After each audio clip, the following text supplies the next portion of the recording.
Donc, on va commencer. Je suis ravie de vous accueillir. Donc, je me présente. Je suis donc Cécile Pirachivert. Je suis donc présidente et cofondatrice de l'association Codico. Aujourd'hui, je suis là en tant qu'ambassadrice du collectif Mentorat. Et donc, cet atelier, il a des objectifs bien précis. Il vise à traiter du mentorat sur une cible bien particulières qui sont les personnes nouvellement arrivées et qui recouvrent divers statuts. Et puis, il s'agit de nous interroger sur ce mode d'accompagnement spécifique pour le public primo-arrivant et de voir pourquoi et comment ce dispositif permet de favoriser leur insertion professionnelle. Avant de rentrer en détail en fait de ce que nous allons mettre en lumière, je voudrais juste laisser 2 minutes la parole à Clément qui se présente, qui sera donc notre modérateur aujourd'hui. Clément. Oui, désolé, je peux pas allumer ma caméra, on est trop à avoir notre caméra. Oui, peut-être que je vais demander aux participants de fermer leur caméra.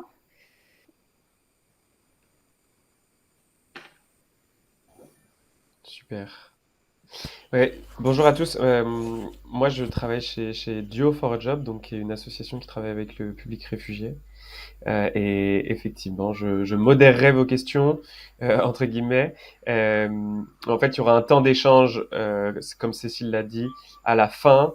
Et donc, n'hésitez pas, pendant la discussion, à poser toutes vos questions dans le chat. Le chat, vous pouvez l'ouvrir en cliquant sur la petite bulle chat qui est en bas de votre écran.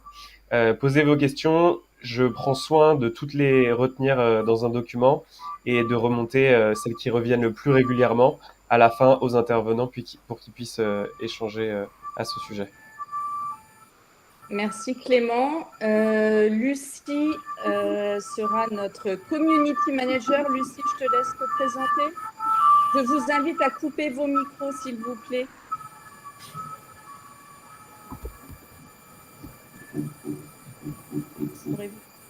Lucie.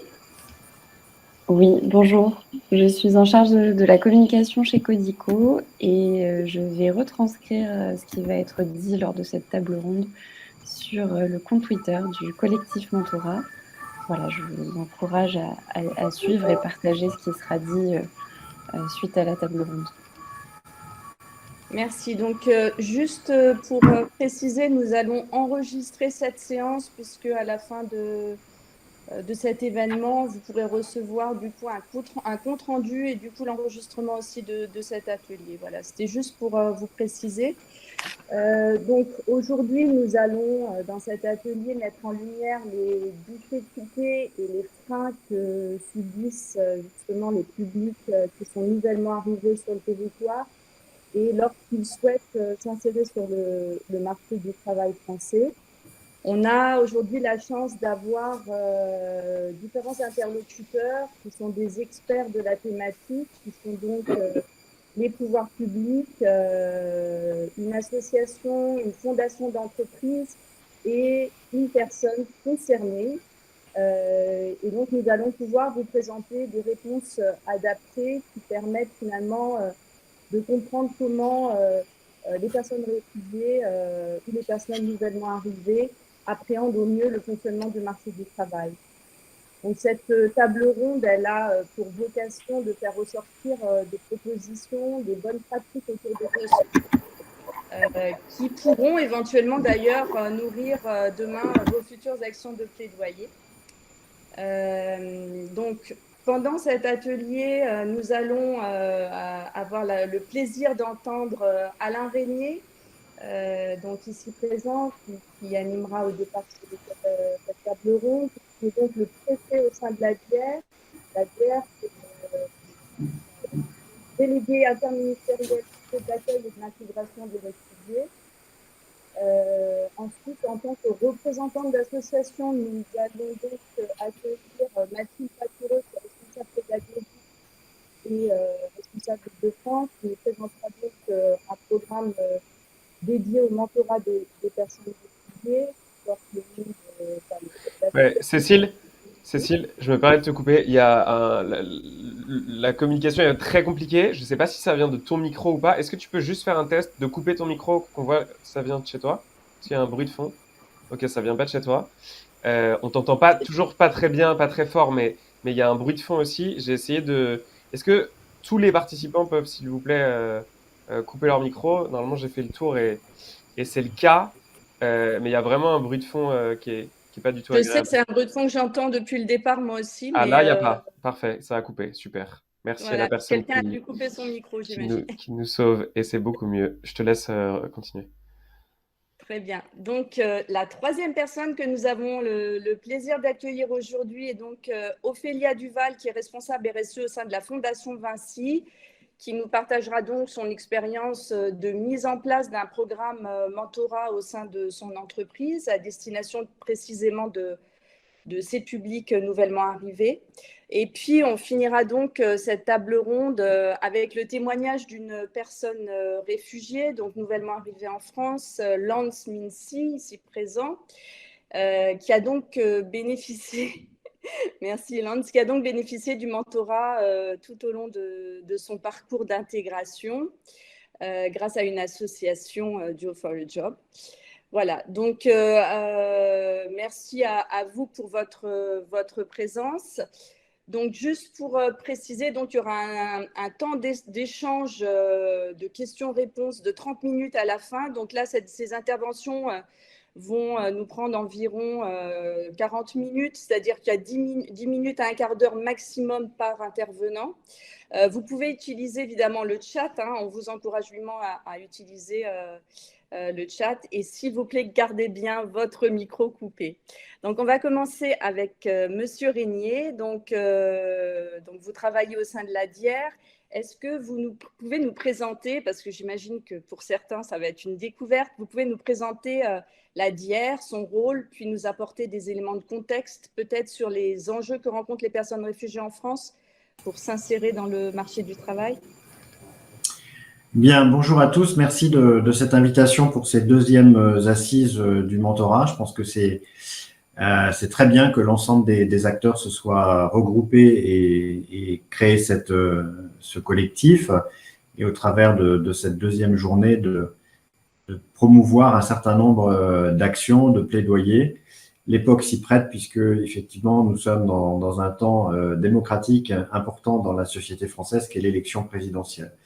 Donc, la délégation interministérielle pour l'accueil et l'intégration des réfugiés a été créée il y a 4 ans, quasiment jour pour jour, auprès du ministre de l'Intérieur, mais avec une dimension interministérielle.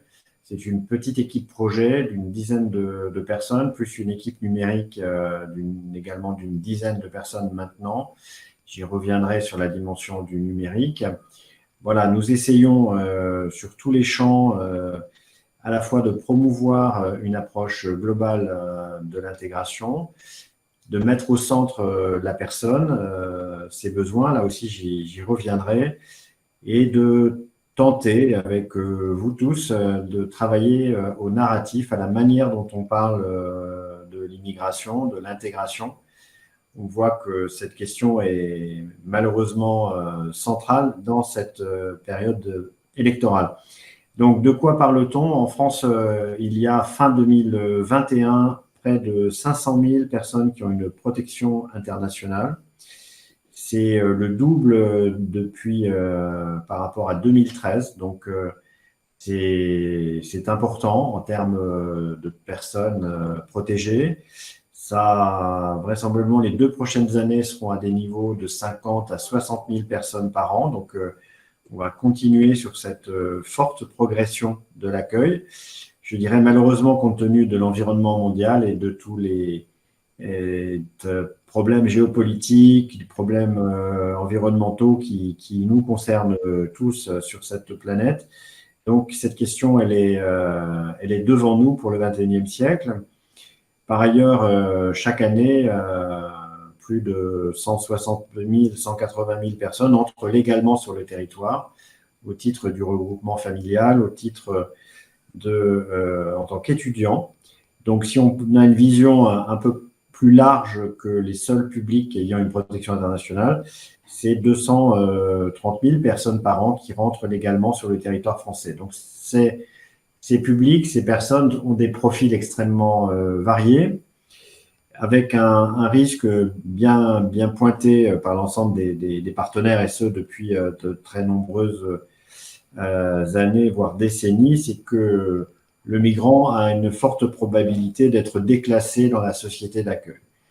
Donc, parce que ses diplômes ne sont pas reconnus, parce que ses qualifications ne sont pas reconnues, ni ses formations universitaires. Donc, ce que nous avons essayé collectivement de faire depuis 4 ans, c'est de changer de braquet sur cette politique d'intégration avec des dispositifs, des moyens considérables, mais au-delà des dispositifs, je viens de le dire à l'instant, c'est 500 000 femmes, hommes, enfants, donc c'est 500 000 êtres humains pour lesquels il y a ce déracinement, il y a ce changement de vie et il y a la nécessité d'être dans un partenariat, dans un travail au-delà des dispositifs, de mise en relation, de créer du lien avec la société d'accueil.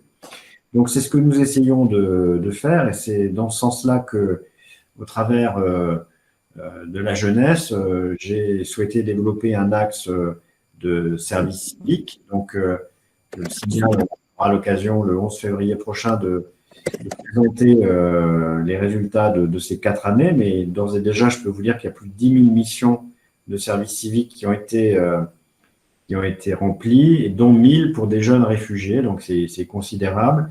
Et puis, au travers des dispositifs proposés par le gouvernement, que ce soit le PIC, que ce soit HOPE ou d'autres actions publiques, on a développé un accompagnement global qui va se traduire dans un nouveau programme porté par le ministère de l'Intérieur en 2022, qui s'appelle AGIR, un accompagnement global pour l'intégration des réfugiés, et qui va donc concerner 27 départements cette année, avec 70 millions d'euros par an pendant les 4 prochaines années.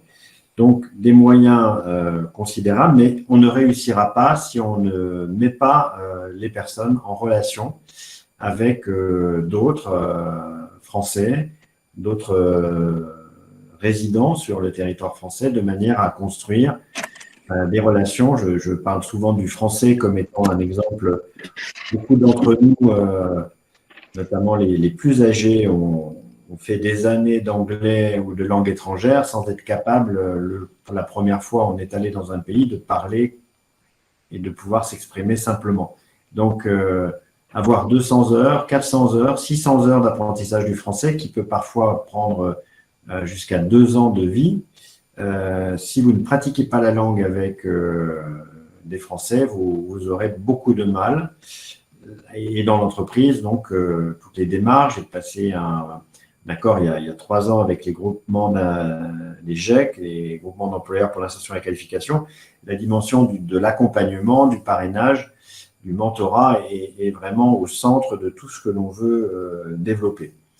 On a vu aussi que pour l'emploi, la crise sanitaire a bien révélé aussi une société très axée sur le numérique, et pendant la crise sanitaire, on a vu les problématiques d'inclusion numérique, de fracture numérique pour des publics fragiles et en difficulté qui n'avaient plus accès à des points d'accès public à l'Internet.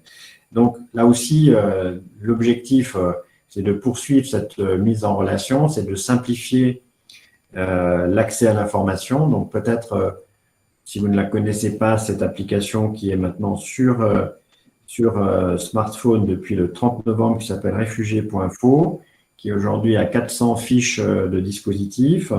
Je vous invite à la télécharger.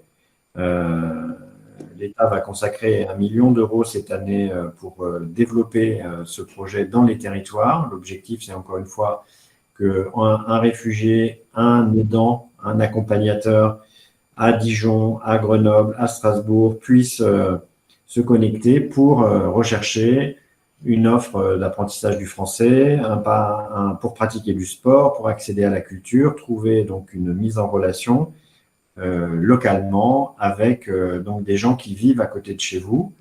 Donc, c'est cet objectif. On a aussi, avec les 4000 Afghans que la France a accueillis cet été, développé sur ce site réfugiés.info une plateforme de parrainage à l'intérieur de ce site. Déjà, 36 associations proposent des actions d'accompagnement. Donc voilà, je dirais, le sujet est devant nous parce que, encore une fois, c'est un enjeu majeur du siècle. C'est aussi un enjeu qui provoque beaucoup de peur, de fractures dans les sociétés des pays développés. Donc, avec ce parrainage, avec ce mentorat, avec ces actions de proximité, notamment dans l'accès à l'emploi, c'est aussi déjà constaté, je pense à Sodexo à Lyon, une visite terrain que j'avais faite il y a quelque temps, où les personnes qui entouraient, les 4 personnes qui entouraient à la cantine de l'université de Lyon, qui entouraient ce jeune réfugié, eh bien, ils ont appris les enjeux les raisons des migrations. Ils ont découvert quelqu'un, au-delà des chiffres, parce qu'on parle beaucoup de chiffres dans l'immigration. On a donc une nécessité d'incarner les choses. Eh bien, derrière ce visage, il y a un parcours, il y a un projet de vie, il y a des rêves. Et ça a changé le regard porté par les salariés de Sodico à Lyon sur ce qui est, encore une fois, l'enjeu de l'accueil et de l'insertion professionnelle des migrants. Voilà, j'ai respecté mes 10 minutes et Merci beaucoup. je souhaite véritablement, au-delà de cet atelier, que vous n'hésitiez pas à nous faire remonter vos propositions, vos critiques, dès lors qu'elles sont constructives et respectueuses de chacun. Elles sont les bienvenues. Merci.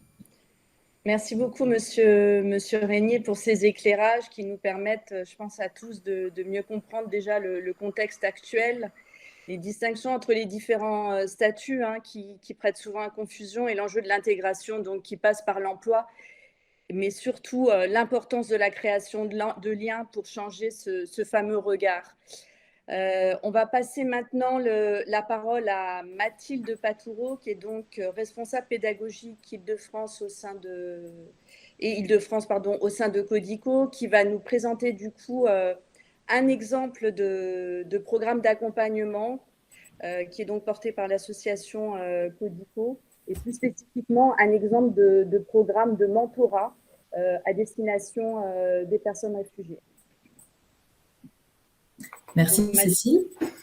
Donc effectivement, moi je vais vous parler de l'association Codico. Donc je travaille au sein de cette association depuis 3 ans et demi. Donc Codico, c'est une association donc, qui fait partie du collectif Mentorat et on accompagne donc des personnes réfugiées et bénéficiaires de la protection subsidiaire vers l'insertion professionnelle en France. Donc pour cela, on a un programme, on propose un programme qui dure 6 mois. Et un des volets de ce programme est donc le mentorat, en partenariat avec des entreprises partenaires qui vont donc proposer à leurs collaborateurs de devenir des mentors.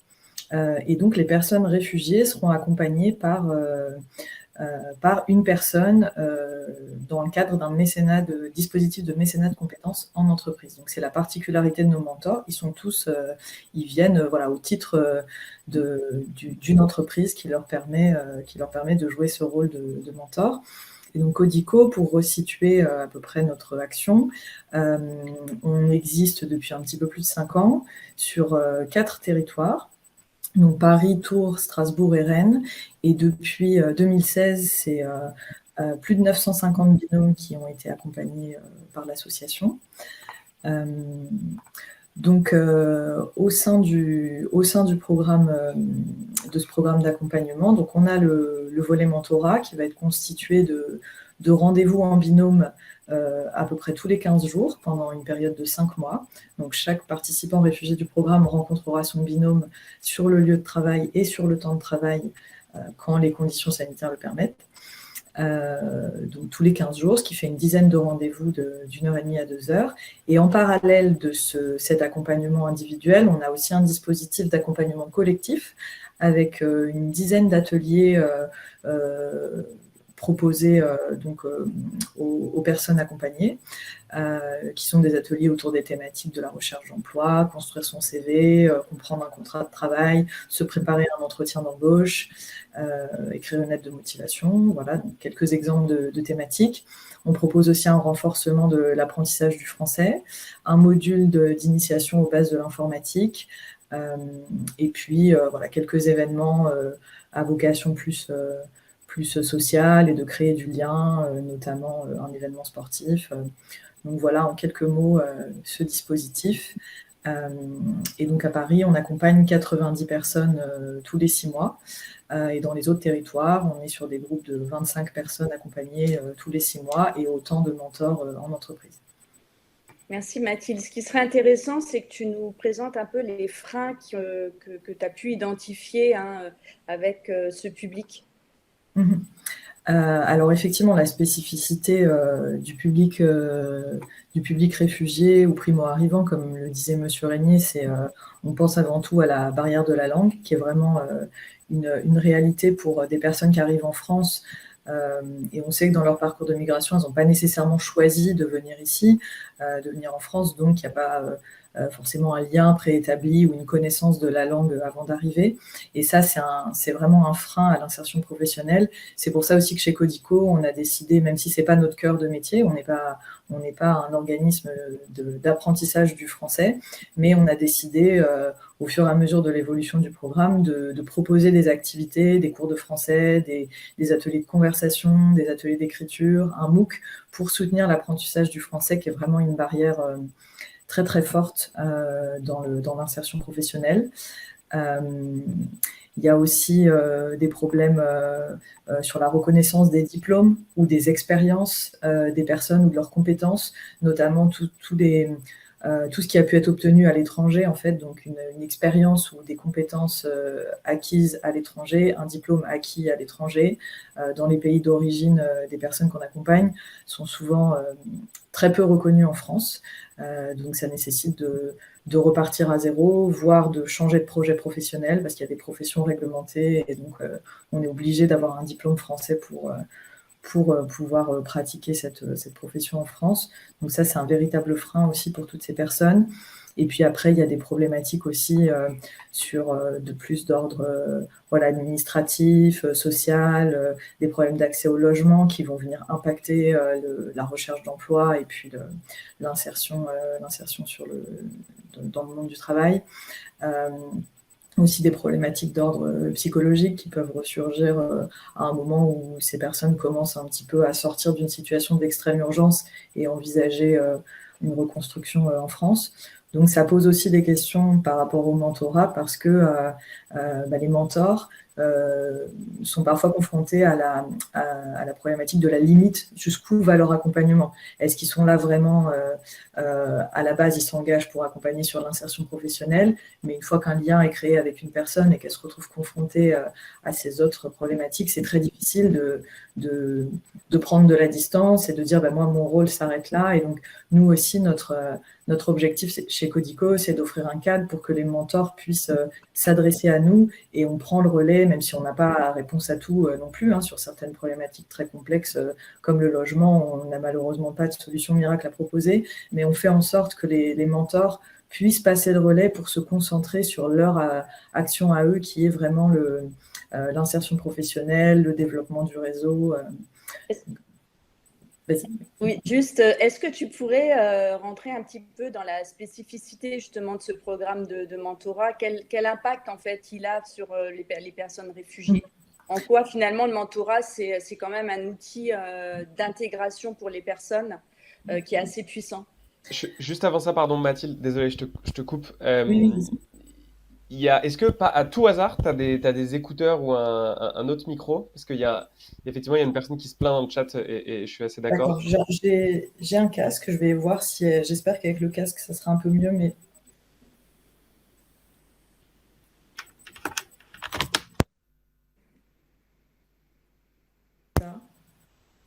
Ça change rien. Non, ça change rien. Je sais pas, il y a un problème sur ta connexion qui fait qu'il y a un bruit aigu Mince. assez bizarre. Désolé pour les personnes qui... Oui, je suis navrée, pourtant j'ai pas de bruit parasite, je suis dans un environnement plutôt silencieux. Mais... C'est sur la connexion Internet. Pardon, tu peux reprendre. Okay. Du coup, pour répondre à ta question, Cécile, effectivement, le programme Codico présente certaines spécificités puisqu'on accompagne aussi un public spécifique. Donc, on a adapté notre réponse pour pouvoir répondre effectivement à ces besoins-là. Donc, en fait, Codico, ça veut dire code en grec. Ce qui est fondamental dans l'accompagnement qu'on propose, c'est justement la transmission de ces codes professionnels. Quand on arrive dans un nouveau pays, on est un peu perdu sur un certain nombre d'éléments qui sont en fait tous les codes, on les connaît dans notre pays parce qu'on a grandi là, parce qu'on baigne dedans depuis toujours. Et il faut s'imaginer demain, si on était parachuté en Afghanistan ou au Soudan et qu'on nous disait maintenant vous devez chercher un travail, on ne saurait pas par quel bout prendre les choses, à quoi ressemble un CV, où est-ce que je trouve une offre d'emploi, comment je me présente à un entretien, est-ce que ça existe d'ailleurs les entretiens d'embauche dans tous les pays, etc. Donc ces codes-là, ils sont répertoriés nulle part, il n'y a pas un guide qu'on remet aux personnes quand elles arrivent en France pour leur dire voilà tous les codes du marché du travail. Et en fait, ces codes, mais comme tous les autres codes, comme les codes culturels, on les apprend au contact des personnes qui elles-mêmes baignent dedans et vivent dedans depuis toujours. Donc vraiment, quand Codico s'est créé, c'était ça l'idée, c'était de dire à travers l'accompagnement d'une personne qui elle-même est insérée en entreprise, qui a son propre réseau, qui a un jour dans sa vie fait une recherche d'emploi, voire plusieurs, et bien ces personnes réfugiées qui viennent d'arriver en France vont pouvoir petit à petit découvrir ces codes et les connaître. Il y a aussi le fait qu'on soit sur un dispositif de mécénat de compétences qui se fait donc sur le temps de travail et sur le lieu de travail du salarié, qui permet aussi aux personnes réfugiées de rentrer dans l'entreprise physiquement et donc de baigner dans cet environnement et de découvrir les codes beaucoup plus simplement qu'en restant à l'extérieur de la barrière physique de l'entreprise. Et puis, pour finir rapidement, parce que je vois que mon temps de parole se termine, à travers ça, c'est aussi ce qu'on veut porter sur le plus long terme, c'est aussi un changement de regard et donc de favoriser la rencontre entre le public des personnes salariées dans des grandes entreprises comme Vinci ou d'autres entreprises partenaires de Codico et les personnes réfugiées qui sont deux mondes qui n'auraient pas forcément de raison de se croiser.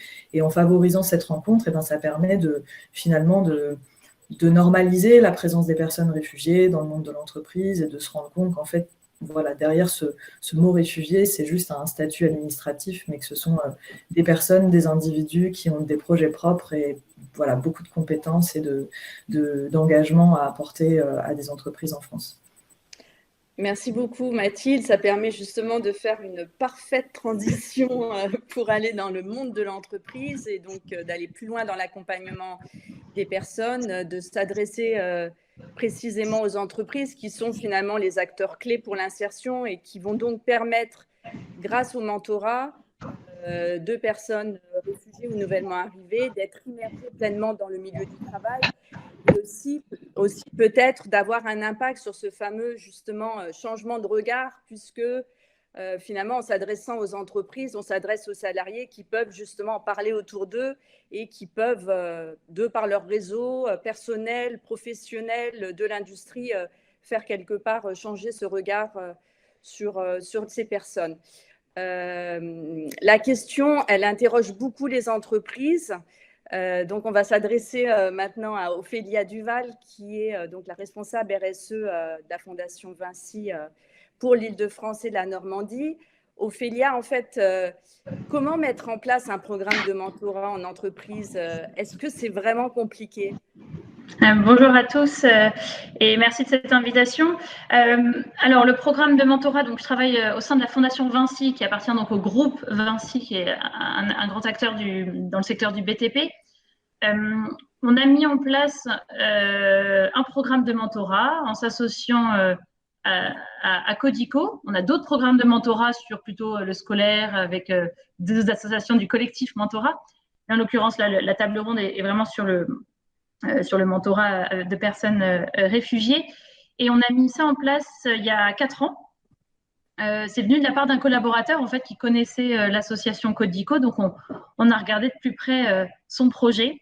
C'était à Tours à l'époque, et en fait on a dit au collaborateur vas-y, tu peux lancer tenter de trouver des volontaires dans tes collègues et on t'accompagne. On a commencé comme ça, et puis ça a fonctionné très bien à Tours. Et puis en parallèle, Codico se développait de façon exponentielle sur différentes régions et notamment arrivant sur ma région, c'est-à-dire l'Île-de-France. Donc c'est là où j'interviens un peu plus, c'est-à-dire que là, il fallait trouver ces volontaires. Et c'est l'enjeu, hein. Je sais que beaucoup de mes collègues dans d'autres entreprises se disent, bon voilà, comment maintenant je mobilise sur un sujet comme celui-ci qui touche tout le monde. Et en même temps, on parle de mentorat, on se dit, oh là là, ça fait peur, comment je vais m'engager, mon quotidien, ma vie perso, etc. Il y a eu effectivement, la première promotion qu'il fallait identifier.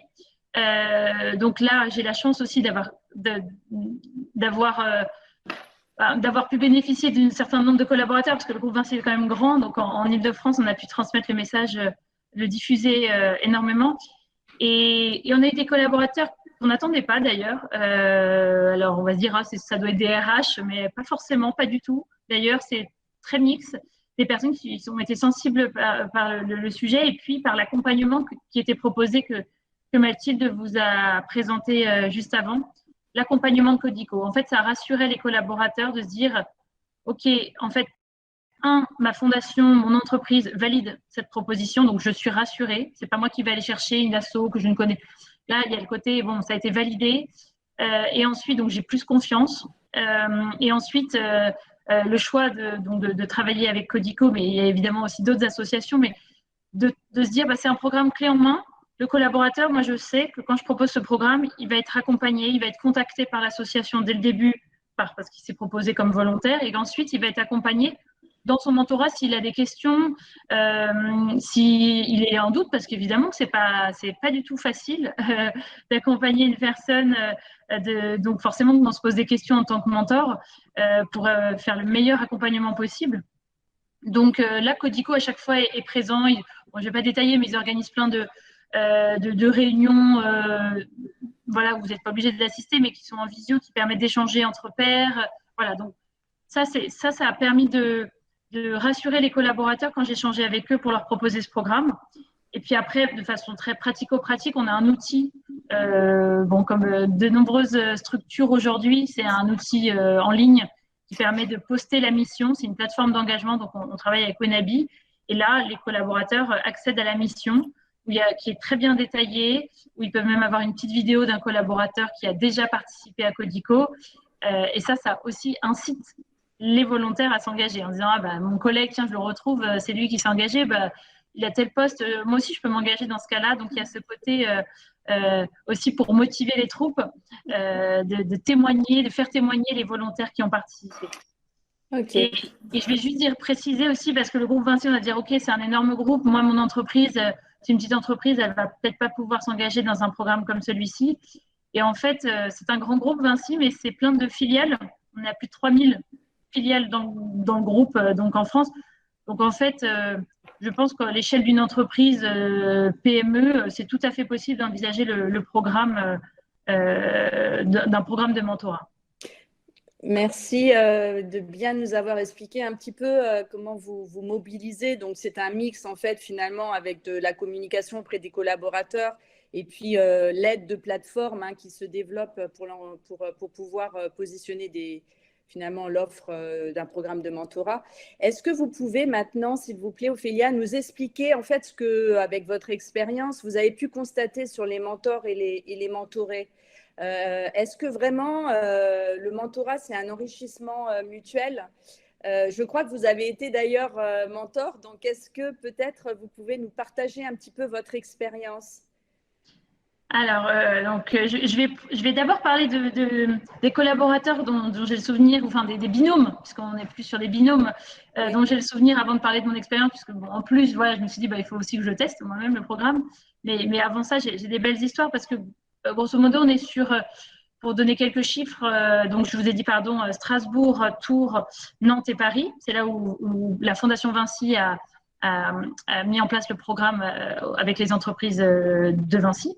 Et on a à peu près un peu plus de 50 personnes de Vinci qui s'engagent chaque année dans ce programme. Donc, en face, 50 personnes réfugiées qui sont accompagnées avec Codico et le groupe Vinci. Et donc, j'ai quelques histoires, en tout cas sur ma région, puisque du coup, voilà, je gère l'Île-de-France.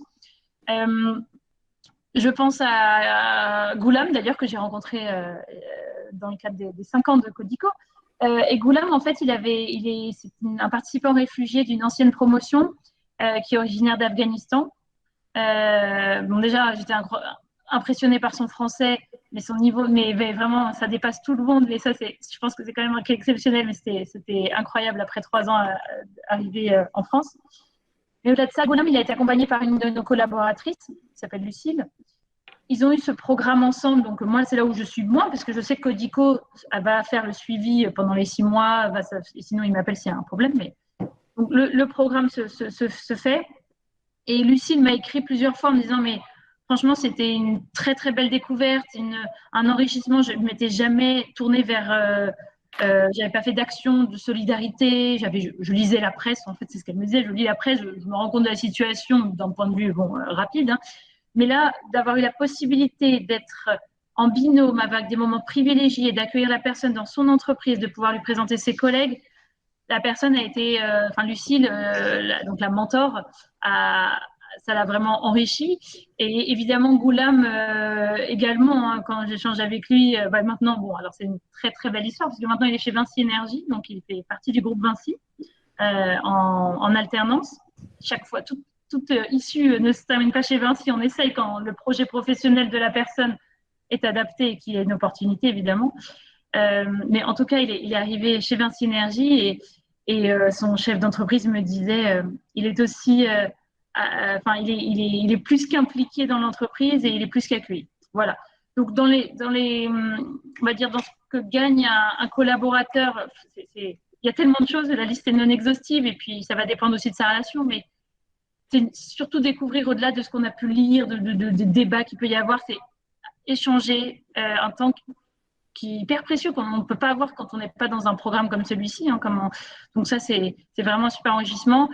Et puis le fait d'en parler autour de soi, c'est-à-dire moi j'ai eu une autre histoire où ils sont devenus, au-delà du mentorat, ils sont vraiment devenus amis. Il vient déjeuner régulièrement les dimanches chez son mentor. Enfin, c'est devenu bien plus que, c'est vraiment devenu une relation d'amitié. Et puis pour le mentorer, venir au sein d'une entreprise, qu'elle soit petite ou grande, hein, c'est une entreprise où tout le monde parle français, avec des règles, des codes, et ça permet de s'imprégner de cette culture qu'on a très française, qu'on vit nous au quotidien sans s'en rendre compte. Je pense que ça, c'est un super apport. Et enfin, un point qui pour moi est important, c'est que, alors je vois ça quand même de loin, mais j'ai l'impression qu'ils sont régulièrement comptabilisés comme un groupe, les réfugiés. Enfin, c'est toujours un groupe collectif. Et là, avec les cours de français, ils sont en groupe, etc. Et là, tout d'un coup, en fait, c'est moi en tant que personne qui ai la chance de bénéficier d'un accompagnement avec une autre personne. Et c'est moi en tant qu'individu. Et donc, ce mentorat, c'est pour moi hyper précieux c'est le meilleur cadeau qu'on puisse faire et d'accueil et de faciliter l'insertion, l'intégration. C'est le mentorat et il faut vraiment qu'on y aille tous et qu'on se lance. Donc après, oui, moi, personnellement, je me suis lancée aussi. J'ai accompagné Tierno, que je continue à accompagner dans le sens où on discute. Je lui ai demandé là récemment comment se passait son permis de conduire. Mais il me dit, je crois que je me suis fait arnaquer. J'ai multiplié les profs. Donc voilà, donc on échange comme ça. Et c'est une aventure que je peux que conseiller à tous. Et on est tous capables de le faire. Donc voilà. Au plaisir de discuter avec chacun de vous pour aller au-delà. Merci beaucoup Ophélia pour ce témoignage qui nous montre vraiment la force du mentorat et combien finalement c'est un enrichissement mutuel. Et je trouvais que ce qui était très intéressant, c'est que vous montriez aussi en quoi finalement ces personnes, elles sont accueillies dans l'entreprise en tant qu'individus et même, je dirais même en tant que professionnels qui qui a des compétences, qui a une force finalement. Et c'est tout ça cet accueil qui va favoriser l'insertion et même parfois l'intégration pérenne. Et dans votre exemple qui est puissant, c'est parfois même, ça va plus loin puisque l'entreprise peut aussi offrir un emploi. Notre dernier intervenant, c'est donc Lance. Nous avons la chance de l'avoir parmi nous aujourd'hui et d'avoir son témoignage. Donc Lance, il a été accompagné par l'association Duo for a Job. Peut-être Lance, je te laisse te présenter 2 minutes, peut-être de nous dire d'où tu viens, qu'est-ce que tu faisais dans ton pays, avant même de peut-être parler de ton arrivée en France, et de nous dire en 2 mots, qu'est-ce que tu as fait aussi avec ton mentor. Super. Bonjour à tous. Tout d'abord, j'aimerais vous remercier de m'avoir invité ici. Je m'appelle Lance Mtisi. Je suis un réfugié en France, un réfugié LGBT, et je viens du Zimbabwe. Et au Zimbabwe, j'ai travaillé en tant que comptable. Et je me suis inscrit à Duo for a Job pour chercher un job, particulièrement un job étudiant à ce moment. Voilà. Merci. Et donc, une fois que tu es arrivé en France, donc tu as voulu chercher un emploi comme que nous. C'était quoi en fait les difficultés? Très bon, c'est la langue. La langue, c'est vraiment mon gros difficulté parce qu'à la base, je suis un anglophone. Donc, du coup, je suis arrivé en France en 2019 et j'étais habillé par OFI en Bourgogne. Donc, du coup, tout de suite, je commençais à chercher de cours de français pour améliorer mon français. Et du coup, je me suis inscrit à Paris Inter pour un diplôme de langue française. Et donc, je faisais ça pendant un an. Et puis après ça, j'ai décidé de reprendre mes études, en fait. Et donc, j'ai repris j'ai fait un diplôme de la reprise des études pour les personnes réfugiées.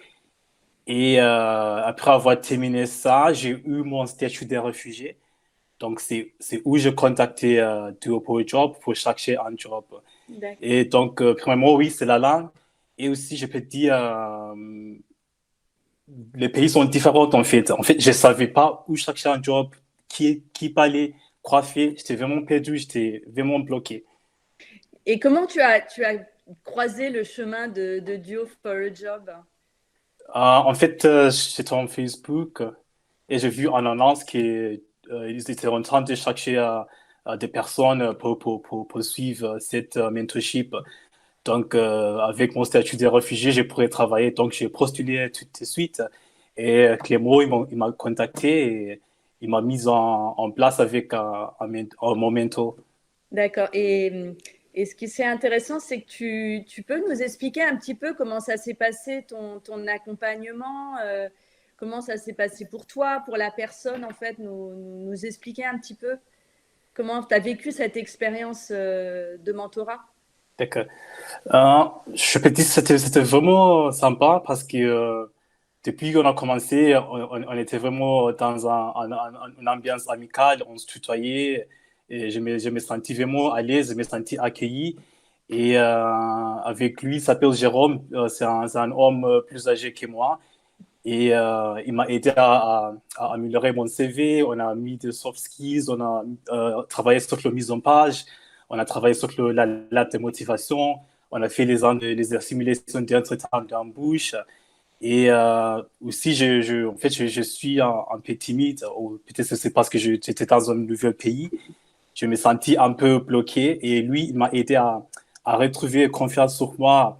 Et en plus, il était venu un ami plus âgé que moi. Et donc, du coup, il m'a donné les plus bons conseils. D'accord.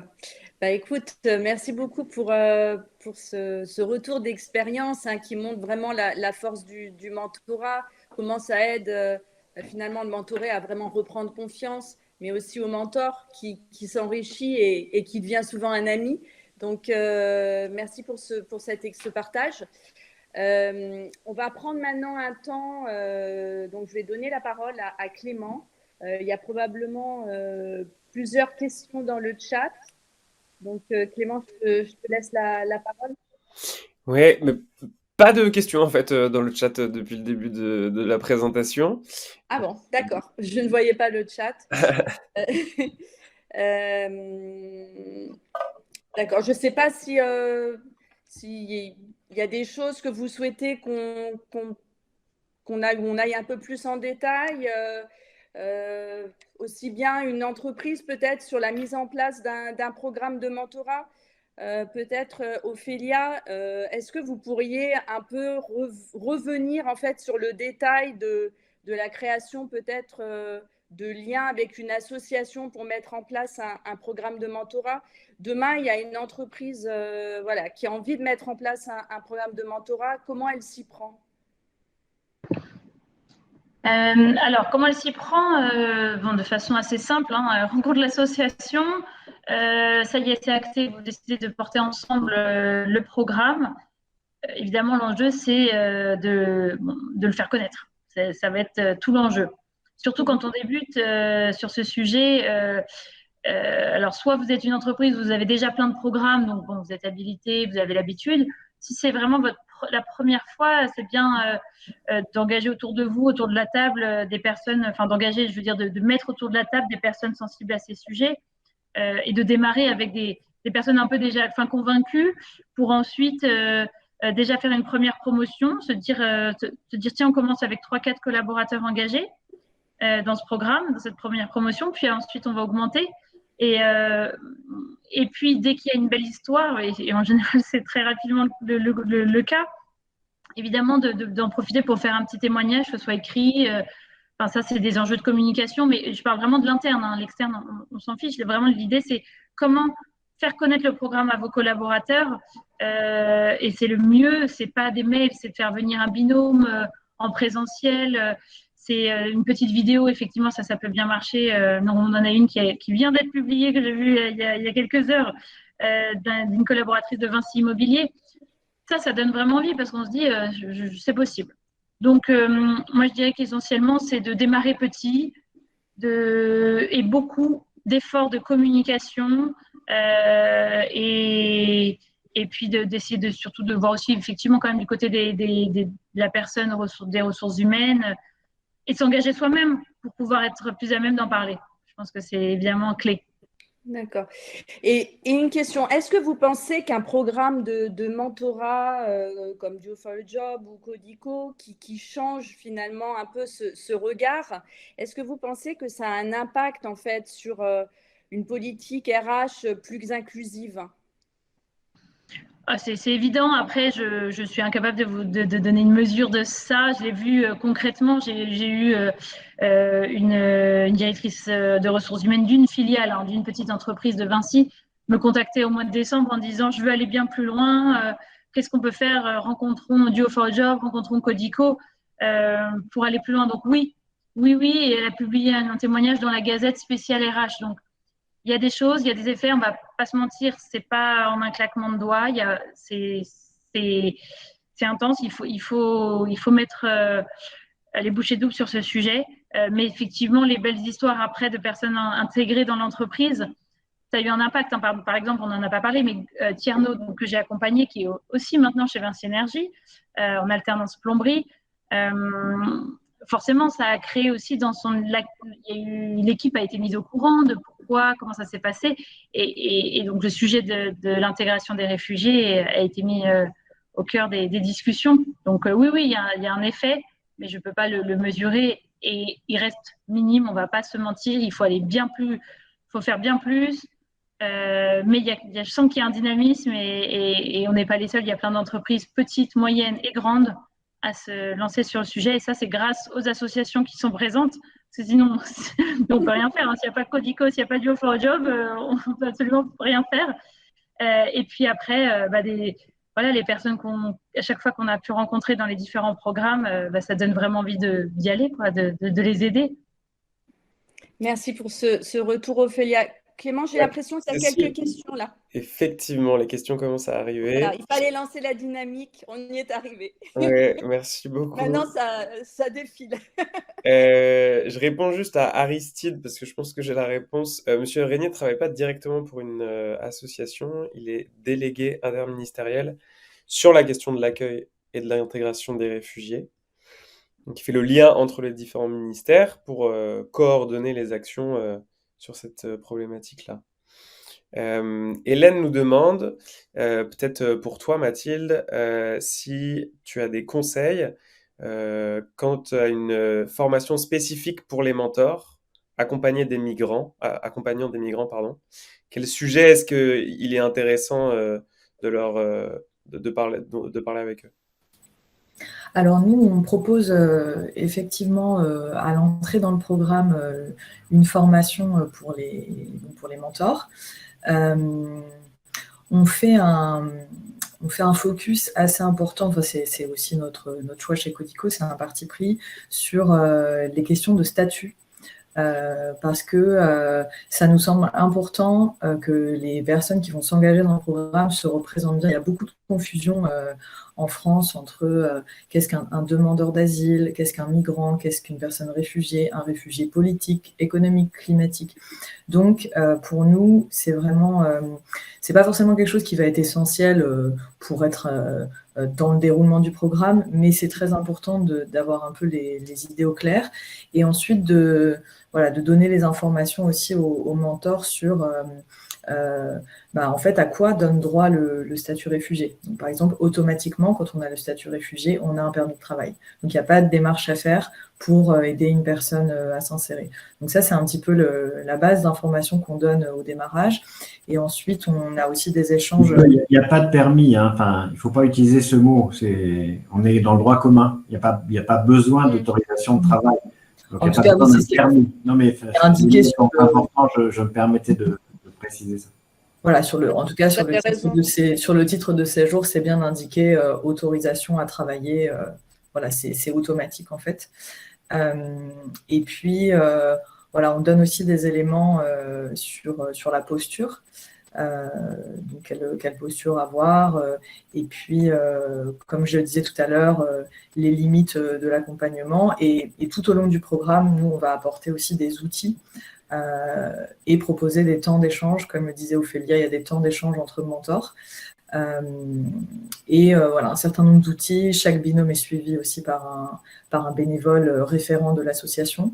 Donc, vraiment, l'idée, c'est tout au long du programme. C'est pas on délivre des informations au démarrage et puis ensuite les personnes se débrouillent pendant 5 ou 6 mois. On est vraiment présent tout au long du programme pour accompagner les mentors et en fait les accompagner à accompagner pour qu'eux-mêmes soient les meilleurs accompagnateurs possibles.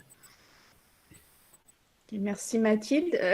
Clément, est-ce qu'il y avait d'autres questions ou... Il y en a plein maintenant, il y en a plein. Sophie nous demande... Comment? Maintenant, il va falloir se dépêcher, malheureusement. C'est jusqu'à quelle heure? 18h? Je crois qu'elle avait dit qu'il fallait 10 minutes avant s'arrêter. Très bien. Sophie nous demande effectivement ce qu'on pense du mentorat à distance, compte tenu des conditions sanitaires, et si là-dessus on a des recommandations à faire pour faciliter les échanges et les rendre, je pense, tout aussi efficaces. Je ne veux pas monopoliser la parole, mais on a aussi une petite expérience là-dessus chez Codico. Après, peut-être, Ophélia, tu pourras donner la vision côté entreprise. Mais donc, nous, on a pendant presque un an, chez Codico, enfin pendant au moins 2 promotions, on a dû basculer effectivement notre accompagnement à distance. Donc, le premier confinement, ça a été assez soudain et inattendu, donc on n'était pas très bien préparés. Et du coup, ça a été compliqué au démarrage parce que les personnes réfugiées qu'on accompagnait n'avaient pas forcément des ordinateurs, n'avaient pas forcément de connexion. Donc, on a adapté nos ateliers pour pouvoir les proposer à distance. Et puis l'accompagnement avec les mentors. sont passés sur un format distanciel, alors que comme je le rappelais tout à l'heure, on était vraiment très attaché à ce principe de les rendez-vous se font sur le lieu de travail et sur le temps de travail du salarié pour voilà, des raisons qui sont vraiment bénéfiques à l'intégration et à l'insertion des personnes réfugiées sur le monde du travail. Mais on a réussi à adapter le programme. La deuxième promotion à distance était beaucoup plus fluide que la première parce qu'entre-temps, on a pu bénéficier de dons d'ordinateurs. Donc, du coup, maintenant, on a un dispositif de prêt. Et à chaque promotion, toutes les personnes réfugiées qui en ont besoin, on peut leur prêter un ordinateur.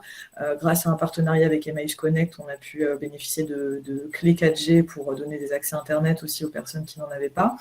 On a organisé aussi des petites formations à Zoom ou aux outils de visioconférence. Et maintenant, on a un module aussi d'apprentissage des compétences de base du numérique. Donc, on a vraiment essayé de donner aussi des outils pour que les choses puissent se faire à distance de façon plus fluide. Et en tout cas, il y a eu aussi des effets positifs. Et pendant le premier confinement, on a vu aussi des dynamiques se créer du fait que il y a eu beaucoup d'échanges en fait entre les mentors et les mentorés. Peut-être parce que tout le monde était enfermé chez soi et que les personnes, les mentors, pour eux, c'était aussi une façon de sortir d'un quotidien pas forcément évident, confiné. Et du coup, le fait on a eu des exemples comme ça de personnes qui nous disaient, en fait, on se parle toutes les semaines ou même plusieurs fois par semaine. Je crois que j'ai un binôme qui a fait une 30aine de rendez-vous, alors que d'habitude, c'est plutôt 10. Mais en fait, le fait de faire les choses à distance, il n'y a pas le temps de déplacement. Et puis, parfois, les personnes se disaient, même si entre 2 rendez-vous, je n'ai pas trop avancé sur mon CV, c'est pas grave, on peut juste prendre le temps de discuter. Et les personnes ont aussi parlé d'autres choses, créé d'autres liens. Et il y a eu du coup un temps très fort aussi, une fois que le confinement était terminé, que les personnes ont pu se rencontrer physiquement pour la première fois. C'était comme une deuxième rencontre. Donc, on a vu aussi des belles choses se passer. Et du coup, il y a des choses qu'on a gardées dans le programme aujourd'hui, qu'on a créées pendant le confinement, notamment certains formats à distance, et qu'aujourd'hui, on continue de déployer, même si on est revenu en présentiel depuis le mois d'avril. Merci Mathilde.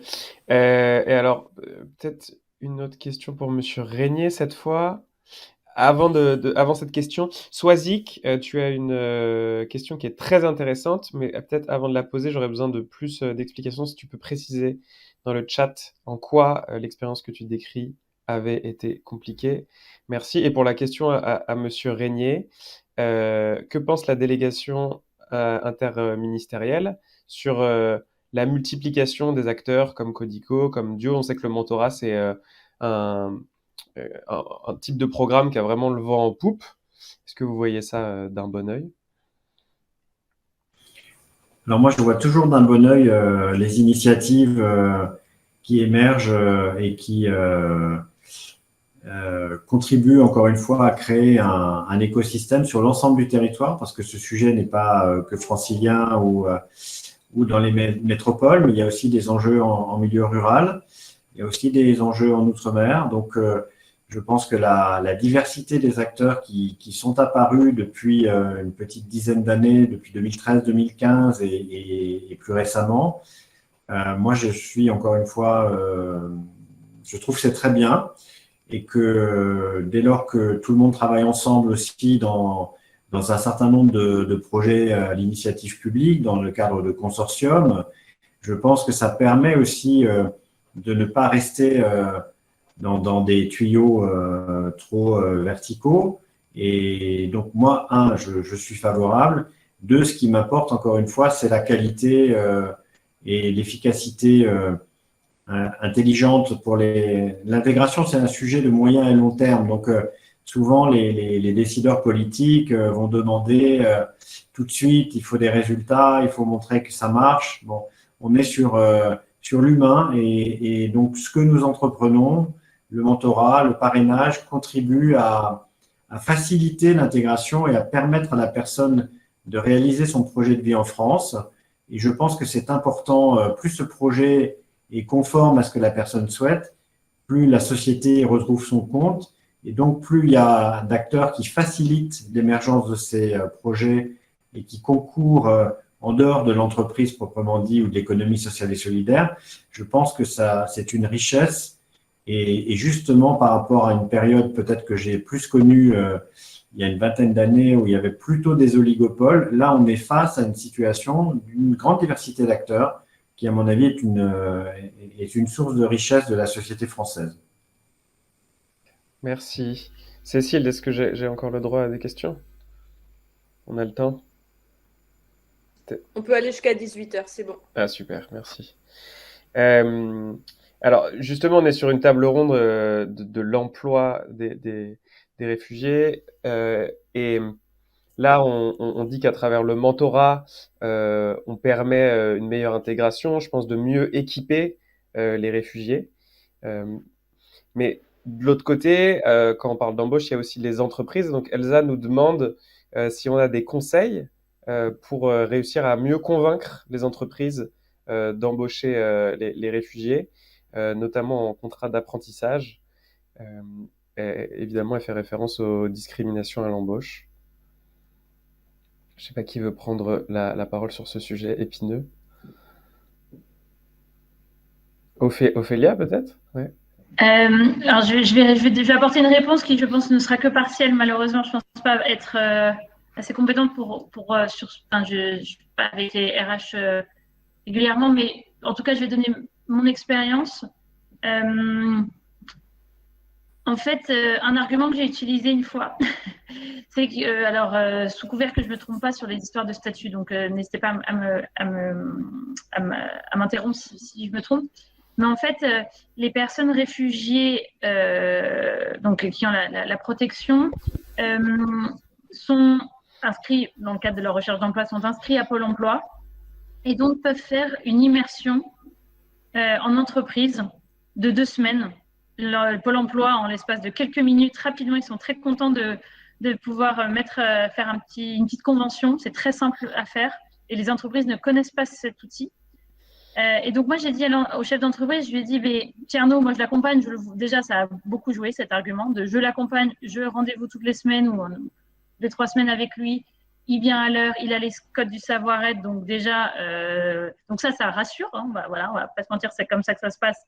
La personne a été rassurée de certains points parce que j'avais, comme quand vous conseillez, vous aidez une personne dans votre réseau et que vous lui donnez un piston, hein, c'est exactement la même chose. Et après, le deuxième argument que j'ai dit, c'est et en plus, ça va permettre, je te propose de faire une immersion, d'accueillir Tierno dans ton entreprise pendant 2 semaines. Tierno pour lui, parce qu'il faut penser les deux évidemment, ça va le valider. Est-ce qu'il a vraiment envie d'intégrer cette entreprise en alternance, en apprentissage, etc. Et en face, toi, en tant que chef d'entreprise, tu vas voir si tes équipes, si ça roule bien, si Tierno, comme tout candidat, fait bien le travail qui est sur la mission sur laquelle il a été mis. Et donc là, l'argument est quand même pas mal parce que l'entreprise, ça lui coûte rien, 0 € à part, il faut le prendre en compte, forcément l'accueil, l'intégration sur un nouveau poste d'une personne qui arrive tout d'un coup comme ça, mais ça se fait totalement, et puisque la personne arrive avec une convention Pôle emploi. Et c'est ce qui s'est passé, et c'était l'argument qu'il a dit, ok, pas de problème, alors on commence. Tierno était hyper content de démarrer. On a fait un point au bout d'une semaine. Tierno a trouvé que c'était vraiment apprécié la mission sur laquelle il était, l'entreprise, l'ambiance, et le chef d'entreprise pareil. Donc au bout de 2 semaines d'immersion, on a dit ok, c'est comme un stage. Alors il y a tout un jargon, hein, PSMP, mise à disposition. Bon, c'est le jargon, mais l'idée elle est là. Et je pense que ça, de ce que je comprends, c'est que c'est peu connu de la part des entreprises et que c'est un vrai outil qu'il faut bien utiliser. Hein. C'est pas je prends un stagiaire et hop, je m'en débarrasse. C'est pas du tout ça. C'est en vue ensuite de faire un contrat. Voilà. Et évidemment, il y a eu un entretien en début. Hein. On reste. Et voilà. Donc ça, c'est une réponse en tout cas. Ok. Et donc c'est comme le dit Mathilde, c'est des PMSMP, période de mise en situation en milieu professionnel. Effectivement, des conventions qui peuvent être attribuées par Pôle emploi notamment. Et qui est un très bon outil de test. Ouais. Pardon Clément. Ouais, et après, je vais revenir sur le sujet de la communication, mais c'est vraiment clé. Hein. Hop, après, c'est communiquer sur les belles histoires. Ça joue beaucoup. Hein. Voilà. Merci Ophélia. Moi, je trouve que, enfin, il y a d'autres questions, mais ça, c'est vraiment une question intéressante dans la partie entreprise. Je sais pas si Mathilde ou Cécile, vous avez des choses à ajouter là-dessus. Bah oui, effectivement, la PMSMP, c'est un très bon. Donc, je plus sois tout à fait parce que c'est beaucoup trop méconnu et c'est extrêmement simple à mettre en place. Et c'est très rassurant pour les entreprises parce qu'il y a le cadre Pôle emploi avec la signature d'une convention. Et on peut aller jusqu'à 2 mois. Donc, la période minimale, c'est des périodes maximales d'1 mois et on peut le renouveler une fois si on estime que la personne a encore des choses à découvrir. Et donc, nous, on a aussi eu l'occasion de le faire, d'accueillir aussi des personnes en PMSMP et pour s'appliquer les principes qu'on aimerait que tout le monde mette en place. Et ça a été très riche aussi pour nous. Donc, vraiment, j'appuie ça.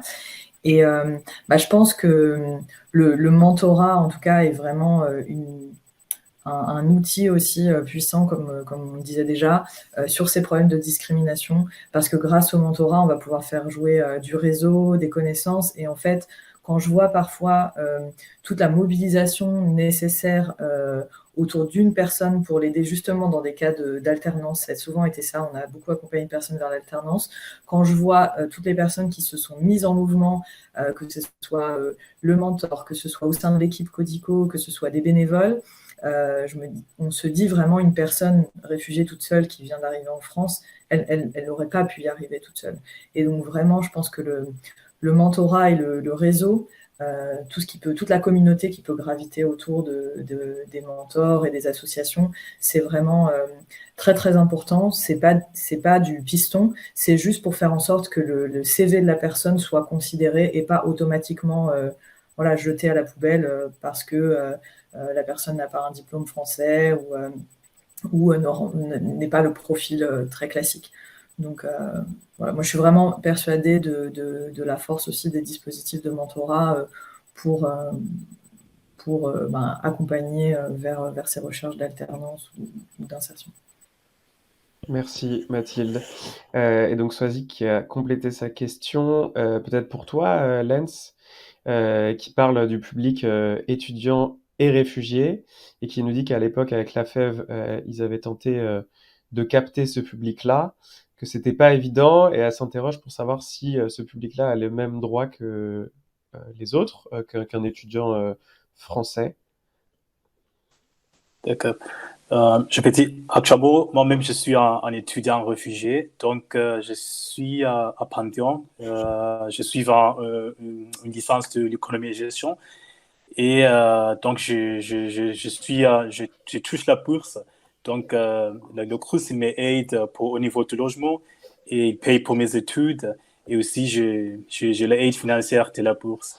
Donc, oui, évidemment, les réfugiés, ils peuvent avoir les aides pour les études. Oui, exactement. Et nous, on en accompagne quelques-uns à Dio for a Job aussi. Mais je suis pas sûr que ce soit un public beaucoup plus difficile à capter que les autres.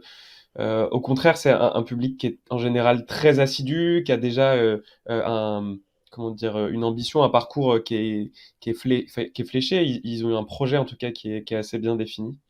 Donc c'est parfois d'autant plus facile de les embarquer dans un programme de mentorat. Collier nous demande ce qu'on pense du mentorat en binôme. Donc j'imagine que ça veut dire par 2 accompagnateurs en même temps. Je sais que Codico, je ne sais pas si vous travaillez comme ça. Nous, à Dieu, on ne travaille pas exactement comme ça. Il y a Wintegrate, notamment, qui met carrément un triptyque à disposition des réfugiés. Alors nous, on l'expérimente de 2 manières. En fait, comme je disais tout à l'heure, tous nos binômes sont suivis par un bénévole référent qu'on appelle dans notre jargon Codico les connecteurs et les connectrices. Donc, en fait, c'est un peu, c'est le 3e pied du binôme. Mais lui, voilà, ce connecteur ou cette connectrice, il est plus un backup, un soutien, notamment pour le mentor. Quand le mentor est un peu déstabilisé, il peut se référer à son connecteur. Et ça permet... il y a une très bonne dynamique, en fait. Le connecteur c'est un rôle à géométrie variable. Donc, quand c'est un binôme avec un mentor un binôme mentor-mentoré qui est très autonome, où le mentor est extrêmement proactif, très disponible, etc., le connecteur, il est juste là en arrière-plan en cas de besoin.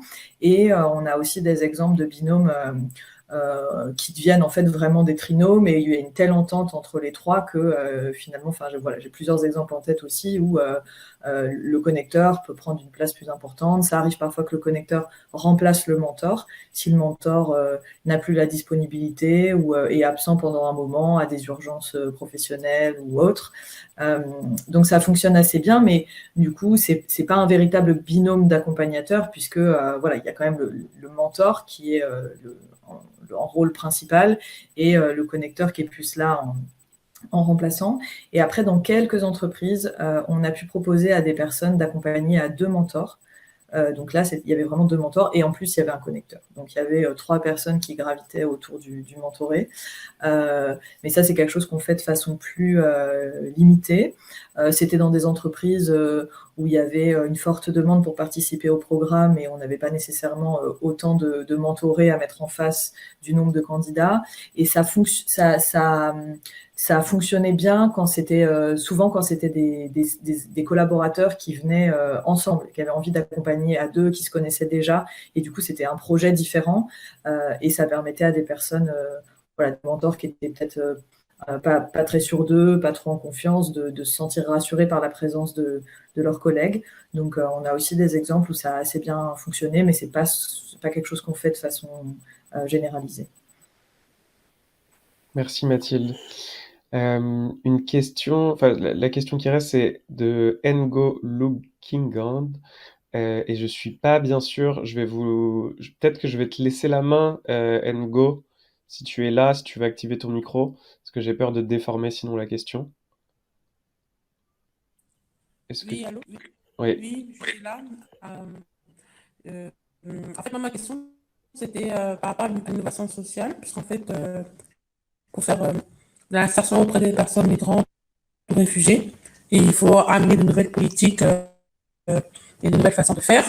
Et donc, ma question, c'était de savoir si vous avez déjà eu on va dire, des modèles de coopération avec des entreprises pour insérer de l'innovation sociale auprès d'eux, pour insérer des migrants et des réfugiés. Je ne sais pas si c'est plus clair là. Ça a beaucoup coupé. Non. Et c'est de l'innovation sociale, tu veux dire Allô? Bon, oui. Oui, parce qu'en fait, je viens du milieu de l'économie sociale et solidaire, et nous, on a plus de difficultés à pouvoir échanger avec des entreprises, notamment pour mettre en place des nouvelles façons de faire. Tu veux dire avoir des partenariats entre un acteur de l'innovation sociale, donc une organisation comme Codico par exemple, et une entreprise. C'est ça, c'est-à-dire que voilà, parce que pour des structures qui sont un peu plus petites, parce que on a bien conscience que les structures dans l'économie sociale et solidaire qui sont plus importantes ont la possibilité de pouvoir échanger avec des entreprises plus facilement que des toutes petites structures ou bien des jeunes structures. Et en fait, comme nous, on est un peu sur le terrain avec les migrants et les personnes réfugiées, donc on essaie de mettre en pratique, de faire remonter certaines façons de faire pour faire une meilleure insertion. Et donc, ma question, c'était de savoir si, dans le cadre de ce programme de mentorat, est-ce qu'il y aura possibilité pour des petites structures de pouvoir toucher les entreprises, leur faire des propositions, pouvoir travailler avec elles? Merci, je pense que du coup la question est plus claire. Est-ce que quelqu'un veut répondre à ça? Moi, je pense à, par exemple, si je comprends bien la question, hein, c'est de mettre en place un partenariat peut-être entre une structure accompagnant des réfugiés et une entreprise pour permettre à des réfugiés de facilement tester un métier, par exemple, ou d'avoir une immersion comme ça, une première expérience en France dans une entreprise. C'est ça, et d'essayer de faire aussi comment dire, de la recherche sociale pour essayer de comprendre un peu comment on peut mieux insérer les migrants ou les réfugiés. Ok. Sur la partie des problèmes recherche avec sociale, je suis. Pardon, je vais couper ton micro. Oui. Désolé, je recoupe ton micro parce qu'il y a beaucoup d'interférences. En tout cas, moi, honnêtement, le son est très très mauvais, mais je peux vous laisser, enfin, vous pouvez me contacter sur LinkedIn si vous voulez qu'on échange. Certes, Groupe Vinci, on est une grande entreprise, mais de ce que j'ai compris de votre question, je pense que je peux vous apporter quelques éléments. J'ai entendu, hein, vraiment, c'était compliqué. J'ai entendu les mots innovation sociale, des démarches innovantes, en gros, pour favoriser l'insertion. Bon, là, aujourd'hui, on est sur une table ronde sur le mentorat, mais c'est déjà une super démarche innovante. Mais il y a d'autres leviers possibles, complémentaires. Moi, je pourrais vous partager quelques actions que nous, on mène, ou en tout cas dont j'ai connaissance sinon. Voilà, c'est en tout cas ma proposition, parce que je crois qu'il est 18h et vraiment, malheureusement, le son était mauvais pour qu'on entende vraiment toute l'intégralité de la question. Merci beaucoup, Ophélia. Je voudrais remercier tous les intervenants et puis tous les participants qui ont souhaité participer à cette séance. L'enregistrement et le compte-rendu seront disponibles à la fin du mois. Vous allez le recevoir par mail par le collectif Mentorat.